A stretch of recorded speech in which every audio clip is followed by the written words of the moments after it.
The plane touched down with a soft thud that made Isabella grip Oliver's hand and smile with relief. As Justin pressed his face against the small oval window, eyes wide with wonder at the emerald islands scattered below like jewels on blue silk. After years of saving and months of planning, the Bautistas had finally arrived in Coron, their dream destination, and the sense of triumph in the moment seemed almost cinematic, as if their lives had reached a bright turning point. The terminal bustled with the usual tourist chatter, yet Isabella moved with deliberate calm, her camera already in hand, snapping a photo of Oliver balancing their luggage on a cart while Justin struck a goofy pose, flashing peace signs like a boy who still felt free from the weight of adulthood.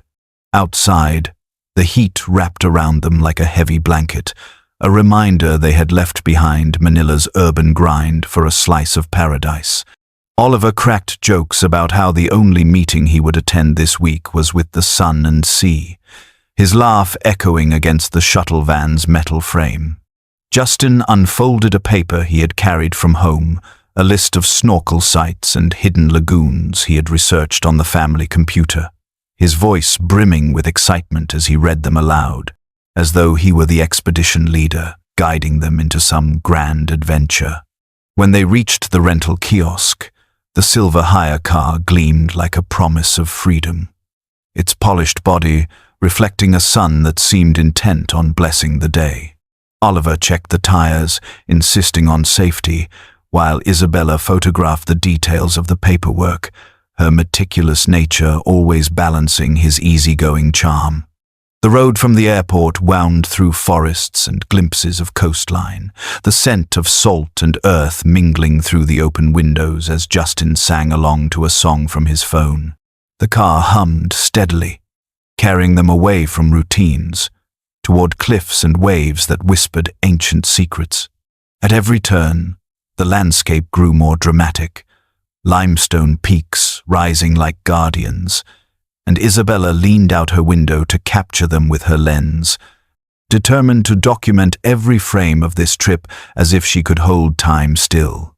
When they finally pulled into the cliffside resort, its white walls perched against the turquoise sea, the family stood together at the edge of the balcony, wind lifting their hair as they gazed at the horizon. In that fragile moment, under the expanse of sky that seemed endless and merciful, they felt invincible, unaware that this holiday, once promised as a dream, would one day be remembered only as the beginning of a haunting mystery. The first days in Coron unfolded like a postcard come to life, with the Bautistas slipping into a rhythm of saltwater mornings and lantern-lit evenings at the island, showing them its brilliant colors in the form of reefs, alive with darting fish and sands so pale they seemed to glow under the harsh midday Sunday. Isabella carried her camera everywhere, filling its memory with shots of Justin in his snorkel gear, his laughter bubbling through the water as he pointed at clownfish hiding in anemones, while Oliver floated on his back, declaring he was the happiest he had been in years. Yet beneath the surface of these golden days, small details began to gnaw at Isabella, who had always trusted her instincts when the air felt heavier than it should. At the resort, the receptionist named Mara had greeted them with the kind of warmth that first seemed genuine. Her smile practiced but pleasant as she checked them in and handed over keys, yet her questions about their itinerary were too pointed, too exact, as though she were memorizing their every move rather than making polite conversation. On the docks, a young boat hand named Rico kept materializing, his tanned frame and easy grin making him blend seamlessly with other locals, though Isabella noticed he always lingered near their family, offering to help carry snorkel bags or adjusting Justin's life jacket with a familiarity that felt strange after only a day of knowing them. Oliver brushed it off as island hospitality, assuring Isabella she was being too cautious, but she caught Rico's eyes on them more than once, watching intently, as if keeping count. It was during one of their late afternoon drives along the coastal road that Isabella's unease sharpened into something colder. When she glanced into the side mirror and spotted a white pickup trailing several car lengths behind, its headlights faint in the slanting orange glow of the Sunday. The truck stayed with them through the winding cliffs, never overtaking, never falling far back, the steady hum of its engine carrying a persistence that felt deliberate. Justin dozed in the back seat, his head pressed against the glass, while Oliver hummed to a song playing faintly on the radio, unaware that his wife's eyes were locked on the mirror. The road curved sharply toward the sea, revealing waves crashing like silver blades against the rocks. But Isabella's gaze returned to the pickup, her chest tightening with every turn that kept it behind them. She said nothing, not wanting to spoil the serenity of the day. Yet in her heart, she felt the first shadow stretch across their holiday, a whisper of something darker threading itself into the brilliance of their island dream. The morning began with skies so impossibly blue that Isabella felt as though the island itself had conspired to give them one last gift, and she raised her camera to capture every angle, clicking rapidly as Justin splashed in waist-deep water, his laughter echoing like bells against the quiet mangroves that rose in tangled roots behind him. They ate grilled fish wrapped in banana leaves at a shack by the beach, Oliver teasing that no five-star restaurant in Manila could match the taste of salt and smoke that lingered on their tongues. And Isabella leaned against him with a smile, soaking in the fleeting perfection of the moment. They posed for a stranger's photo, the three of them with sunburned cheeks and wind-tangled hair, and for an instant it felt like nothing bad could ever touch them, as if the island's wild beauty had cast a protective spell. Later, back at the resort, while Justin played cards in the lounge with other children, Oliver stepped away to answer a call on his mobile. His voice hushed and taut in the corner. Isabella noticed the shadow that crossed his face when he returned, though he brushed it off with a practiced smile and told her it was nothing, just some old business about a past deal, nothing that should spoil their holiday. She wanted to press further, but his hand was warm against hers, and his eyes pleaded with her to let it go, so she nodded, though unease lingered like a thorn beneath her ribs. By evening the weather turned, clouds gathering in thick swirls above the cliffs, and resort staff passed word of a storm sweeping in from the west, urging guests to avoid travel the following afternoon.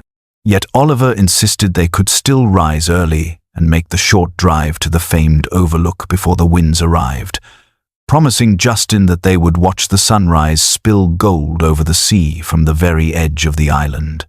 Isabella hesitated but relented, telling herself it was just a short trip, nothing dangerous, and that they would be back in time for breakfast before the rain began. As the family retired for the night, their belongings neatly packed for an early departure, Isabella lingered at the balcony, her camera resting in her lap as she studied the restless sea, sensing an unease she could not name, the same way a bird feels a tremor before an earthquake. She whispered a prayer for clear skies, unaware that this day, captured in bright photos and fleeting laughter, would be remembered forever as their last perfect day. The morning of their disappearance began quietly, the sky still half asleep, with faint streaks of grey as Isabella guided Justin into his jacket, while Oliver checked them out of the resort, signing the register with his usual flourish, joking to the receptionist that they would return with even more stories from El Nido. The silver sedan they had rented gleamed faintly under the soft drizzle, drops streaking down the windshield like beads of glass, and Justin climbed into the back seat with his backpack hugged tightly against his chest, his eyes still heavy with sleep, but bright with anticipation for the ferry ride ahead.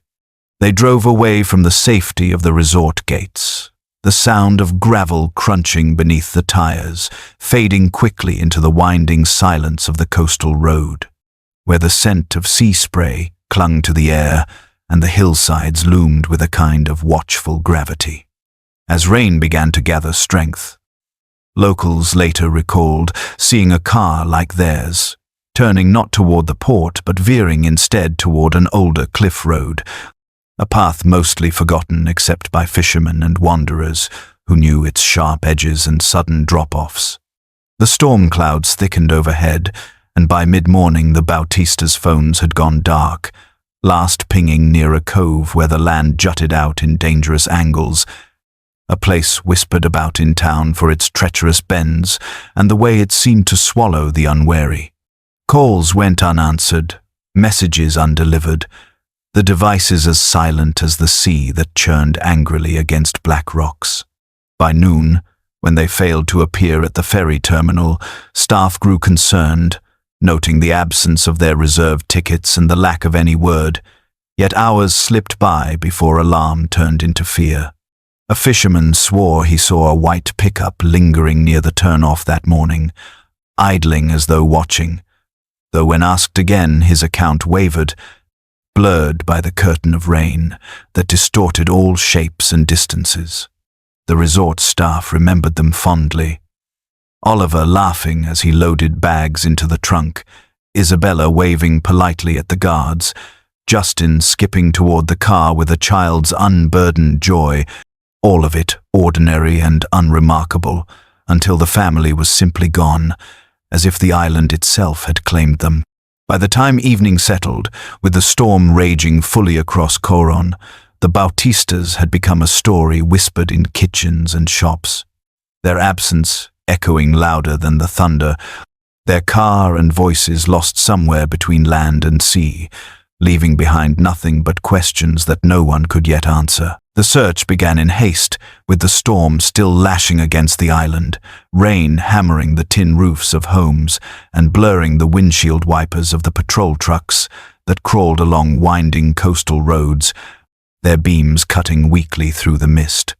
Police worked with the Coast Guard to cover every possible path, sending boats into coves where waves reared like angry horses, smashing against rocks with a violence that made even seasoned fishermen hesitate.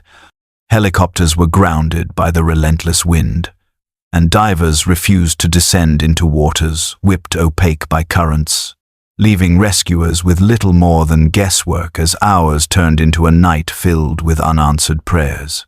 At the rental office, a crucial mistake emerged, the paperwork showing incomplete details, the license plate noted with a single smudged digit that blurred into ambiguity, transforming certainty into confusion and making it harder to track down the exact vehicle. Witnesses gave conflicting recollections, some swearing they saw a silver sedan head toward the port, others certain it had turned onto the forgotten cliff road, their accounts all fogged by the sheets of rain that distorted every memory.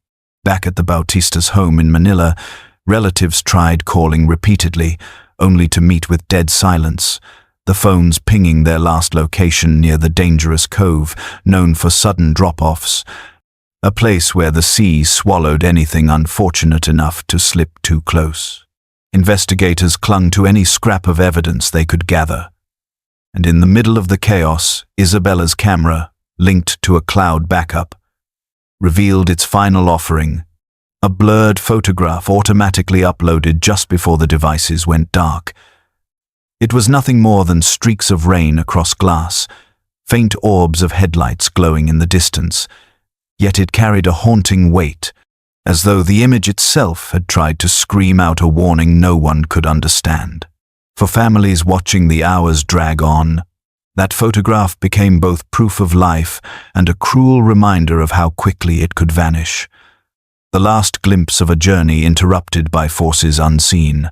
By the second day, the sea had calmed only slightly, but the car had left no trace, no skid marks, no fragments of metal or glass, as if it had been lifted whole from the earth.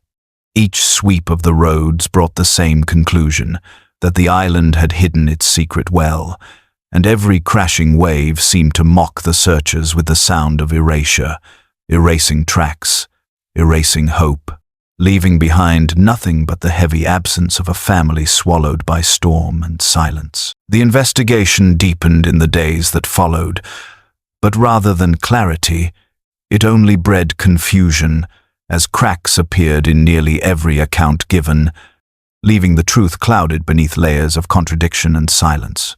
Resort staff could not agree on the exact time the Bautistas had checked out, with one receptionist insisting it was before sunrise, while another swore she had seen Isabella still lingering in the lobby closer to 7, camera strap across her shoulder, as though she had been unhurried despite the storm forecast. This small inconsistency became a wedge for doubt, a reminder that memory, especially under stress, bends like bamboo in the wind, shifting with each retelling. More troubling was the testimony surrounding Rico, the boat hand who had hovered near the family during their excursions.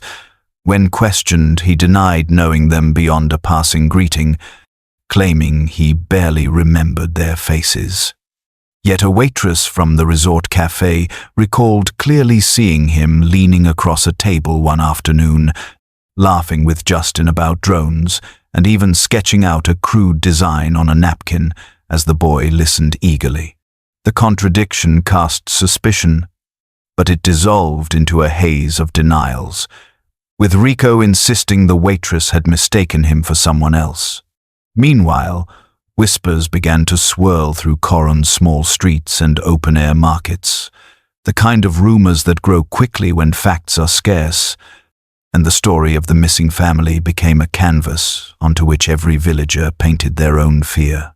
Some claimed they had been taken by bandits who prowled the less policed stretches of road, opportunists who saw tourists as prey, while others muttered that the storm itself had been enough, that a landslide had swallowed the car and pushed it unseen into the depths below. Each rumor carried its own chilling plausibility, yet none were backed by the physical proof investigators needed, leaving only more shadows.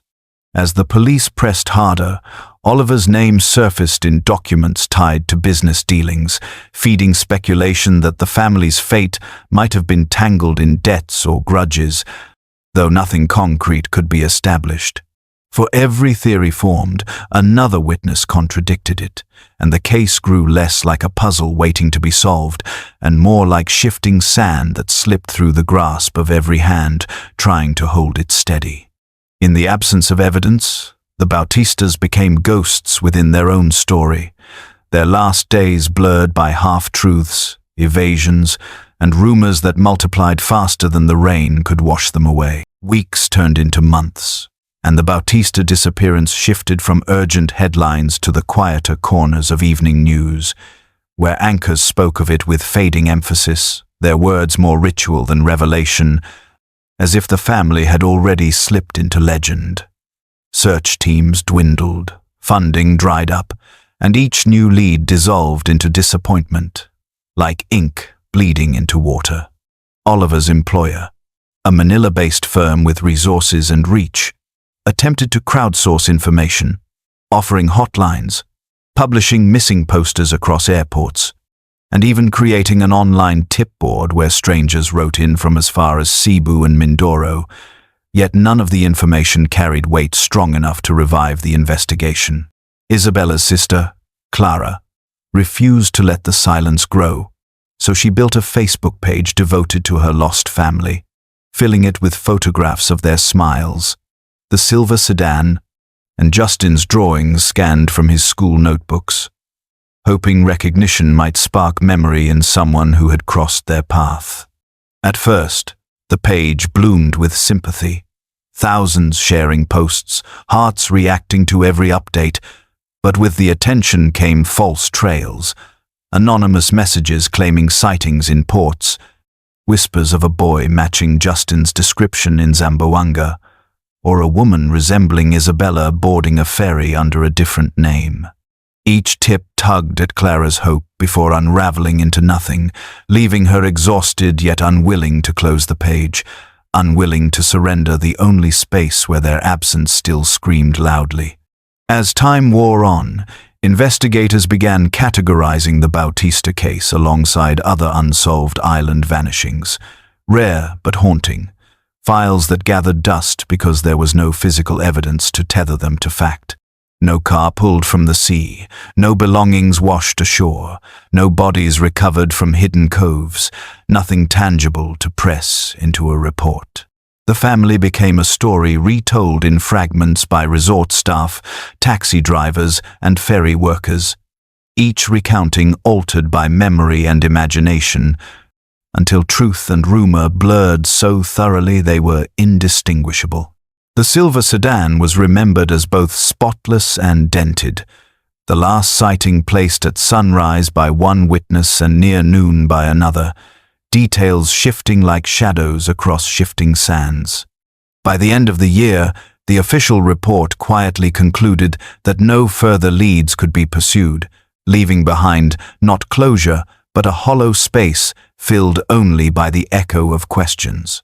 The Bautistas had not simply gone missing, they had vanished as though erased, leaving nothing but absence to mark where they had been. 10 years after the Bautistas vanished, the story of their disappearance had become little more than a cautionary tale whispered in ferries and cafes, a mystery folded into the island's lore, until a quiet afternoon in Coron brought it roaring back to life through the eyes of an amateur diver named Mateo Cruz. Mateo, a local school teacher with a passion for free diving and mapping underwater terrain, spent his weekends exploring the limestone walls and blue holes that dotted the coast, treating the depths as both a training ground and a personal sanctuary. On one such day, with the sun painting the sea a molten silver and the waves deceptively calm, he slipped into a secluded blue hole near the very cove long tied to rumors of the missing family. He had no goal beyond testing new gear and practicing buoyancy drills, yet at 40 meters his light cut through the haze of silt and landed on something unnatural, a dull glint beneath layers of sand and algae. At first he thought it was scrap metal, the forgotten litter of storms, but as he brushed sediment away, the shapes resolved into a grill and twin headlamps, eyes staring back at him from the dark. His heart pounded in the helmet, the steady rhythm of his breathing suddenly quickening, and he steadied himself against the current to study the object more clearly. What he saw chilled him, the outline of a sedan, nose buried into the slope, roof caved in under the pressure of impact, and the manufacturer's badge conspicuously missing as though it had been pried away long before time and tide had done their work. He pulled his GoPro from its mount, circling slowly, recording every angle, his lamp beam catching on fractured glass and corroded metal that told of violent descent. The sight was both haunting and mesmerizing, a ghost from the past preserved in the saltwater tomb. Mateo surfaced, shaken, clutching the footage like a confession, aware of the weight of what he had uncovered. For this was not just a wreck, but potentially the grave of the family that had haunted Coron's memory for a decade. On shore, as he replayed the footage, the reflection of the crumpled car flickered on his screen, each frame confirming that the island's silence had finally cracked open, and that the sea, after years of keeping its secrets, had surrendered one back to the living. The news spread quickly through the island, and by the time authorities returned with lift bags and a barge, villagers had already gathered along the rocky shoreline, their umbrellas tilting against the drizzle as whispers moved through the crowd like restless wind. The cove, once feared for its sudden drop-offs, had become a stage for revelation, and all eyes watched as divers descended into the blue hole where Mateo Cruz had marked the wreck. Hours passed with only the sound of waves slapping the barge's steel hull and the faint hum of winches, until finally bubbles broke the surface, followed by the strained pull of cables rising slowly from the depths. Out of the water emerged the twisted nose of a silver sedan, ghostly under its coat of algae and coral, a relic returned from a decade-long tomb, its shattered windows spilling dark trails of silt. Gasps rose from the villagers as more of the car breached the surface, water cascading from the crumpled roof like tears, its once familiar shine dulled to something spectral, a body of metal that carried the memory of lives once whole. When it was lowered onto the waiting barge, investigators moved quickly. their gloves brushing aside seaweed and barnacles to reveal fragments of story within. In the back seat lay a pair of child's sunglasses, one arm bent but intact, the plastic clouded by salt, yet unmistakably small, a relic that seemed to breathe Justin's laughter back into the air. Beside it, tangled in debris, was a fabric wristband stamped with the name of the resort, faded and frayed but still readable, as if clinging stubbornly to the memory of their last days of joy. The most haunting discovery came from the passenger side, where a cracked action camera, still sealed within a waterproof case, was pried loose from beneath a tangle of seatbelts. Its surface was pitted with corrosion, but inside, the micro-SD card glimmered with the promise of answers, a silent witness that had waited patiently in darkness for 10 long years. The villagers pressed closer to the cordon, their faces reflecting both sorrow and relief. For the island had finally surrendered evidence of what it had hidden, though the truth promised to be as heavy as the sea itself.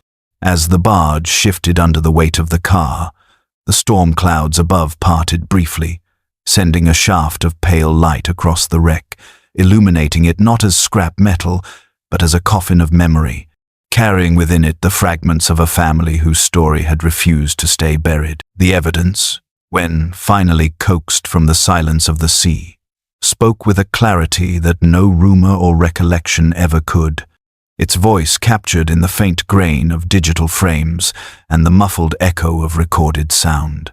Forensics worked carefully, drying the cracked action camera and extracting the micro-SD card as if it were a fragile relic, a sliver of time that had survived pressure, salt, and darkness for 10 long years.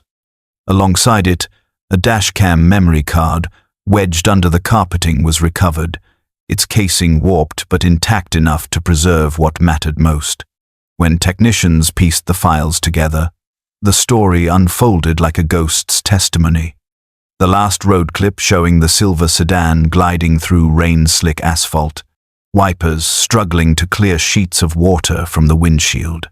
In the distance behind them, a pair of headlights swelled larger with each passing second, belonging to a white pickup that held its course with unsettling precision, closing the gap as if tethered to the Bautistas by an invisible rope. The sedan pulled into a lay-by near a guardrail streaked with fresh scrape marks, evidence of prior collisions whispered into the steel. Audio accompanied the images, tinny but piercing.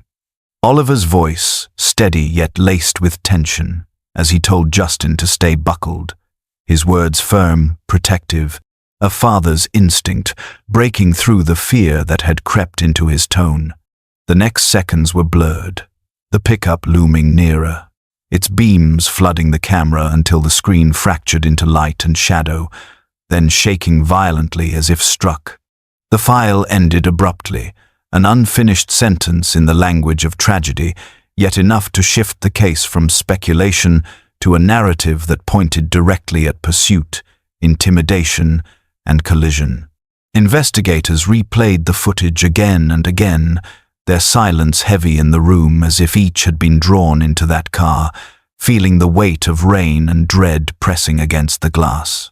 The villagers who had gathered outside the station waited for word, their breath held in hope of answers, and when the clip was summarized for them, a murmur rippled through the crowd, the shape of suspicion finally given form. The island's long-kept secret had begun to unravel, not through confession or witness, but through the impartial memory of machines, capturing the last seconds of a family's journey with unflinching eyes, leaving no doubt that what had happened on that storm-darkened road was no accident but a tragedy woven by human hands. The discovery of the footage forced police to peel back the layers of the case with new urgency, and soon the names that had once been little more than background details began to surface with sharp clarity, their movements and choices no longer dismissed as coincidence. Resort staff were summoned again, pressed to recall what they had once said under softer questioning, and this time their stories faltered beneath the weight of evidence. Mara, The receptionist who had greeted the Bautistas with warm smiles and far too many questions about their plans, had left the island not long after the family vanished, her departure quick and unannounced, raising suspicions that seemed louder in hindsight. Rico, the boat hand who had appeared wherever the family went, vanished around the same time, his absence noted by fishermen who remembered him borrowing tools and never returning them. The paper trail began to fill the gaps left by fading memory. Records revealed that Mara's boyfriend had owned a white pickup, strikingly similar to the one captured in the dashcam, a truck that had since been sold and repainted, its history scrubbed as carefully as possible, though not enough to erase its shadow. Rental car logs showed troubling irregularities. Plates swapped between vehicles, gaps where paperwork was incomplete or smudged, pointing to a scheme that went far beyond clerical laziness. Patterns emerged of tourists being targeted, not for random theft, but for subtle extortion, pressured into quiet payments to avoid harassment or the mysterious misfortune of accidents along lonely roads. The Bautistas, investigators began to suspect, had stumbled into the orbit of this ring, perhaps because Oliver, with his background in business, refused to be intimidated or comply. The picture grew darker with each revelation, as the story shifted from an unexplained tragedy into something more deliberate, a network hidden in the bright sun of the island, thriving behind the illusion of paradise. Villagers whispered that many had known something was amiss but feared speaking against locals tied to dangerous circles, and now their silence weighed heavy as the truth came to light.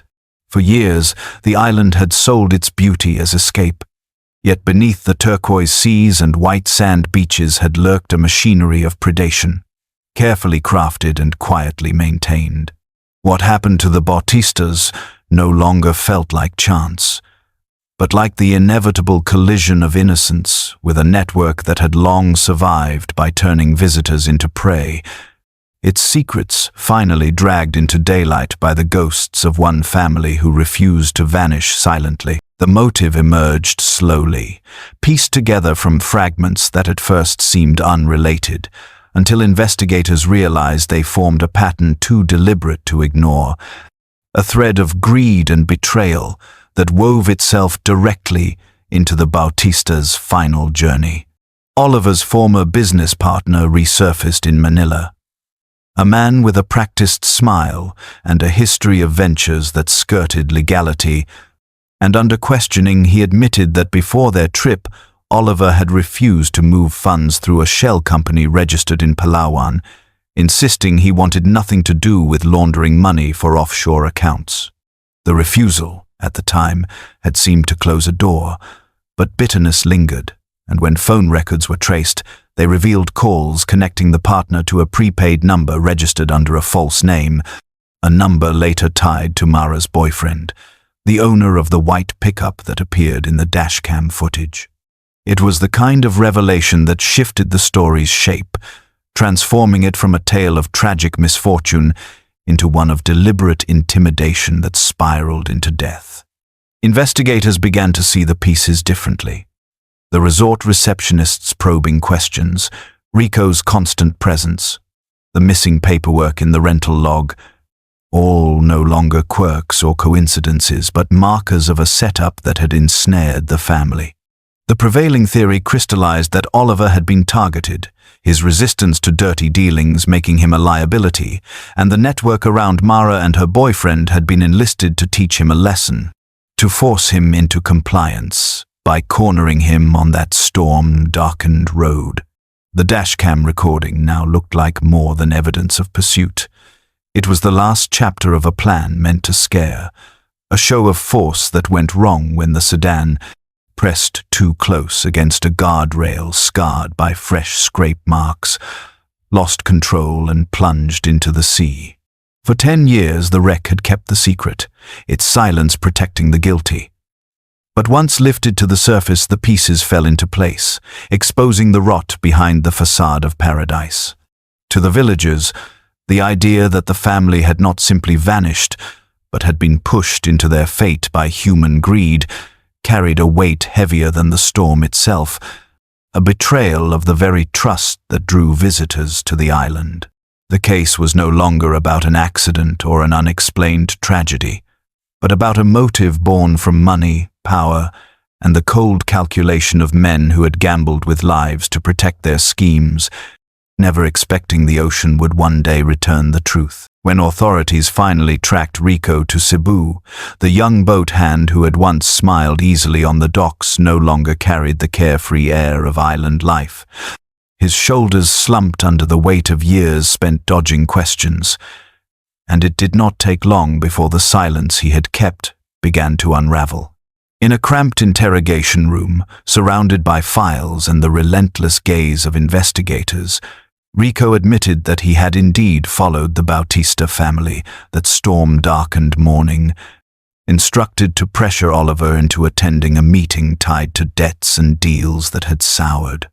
His voice shook as he insisted that it had never been his intention to cause harm, that the pursuit was meant only as intimidation, a nudge to remind Oliver of the influence he had chosen to defy.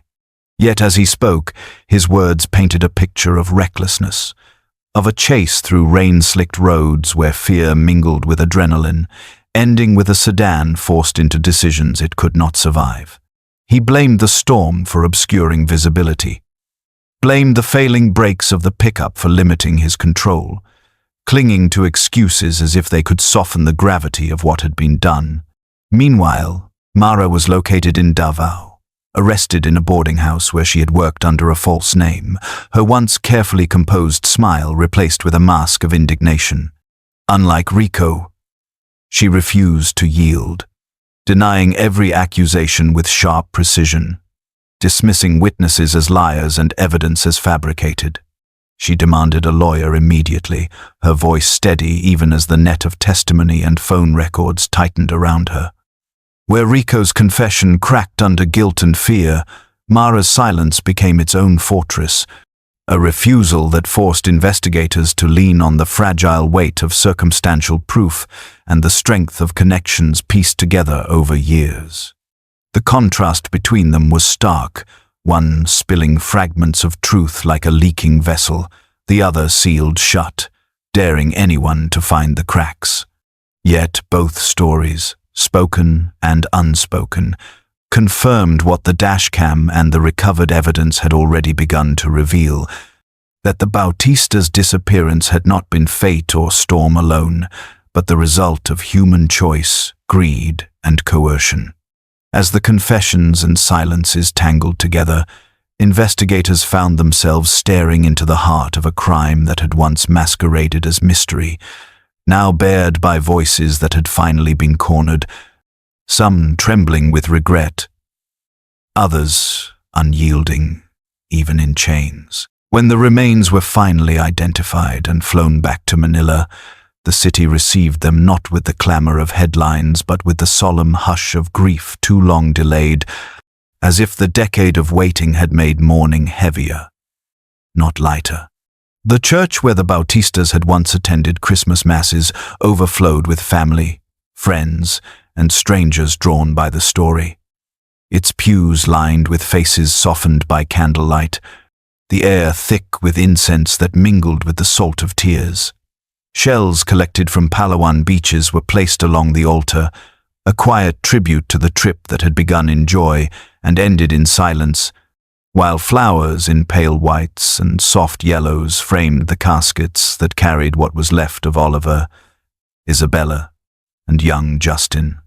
Photo boards filled with images from Isabella's camera stood like windows to another time, each snapshot a fragment of laughter, of bright mornings by the sea, of Justin's grin wide as he fed fish crumbs, of Oliver's arm wrapped easily around his wife's shoulders, moments now transformed into artifacts.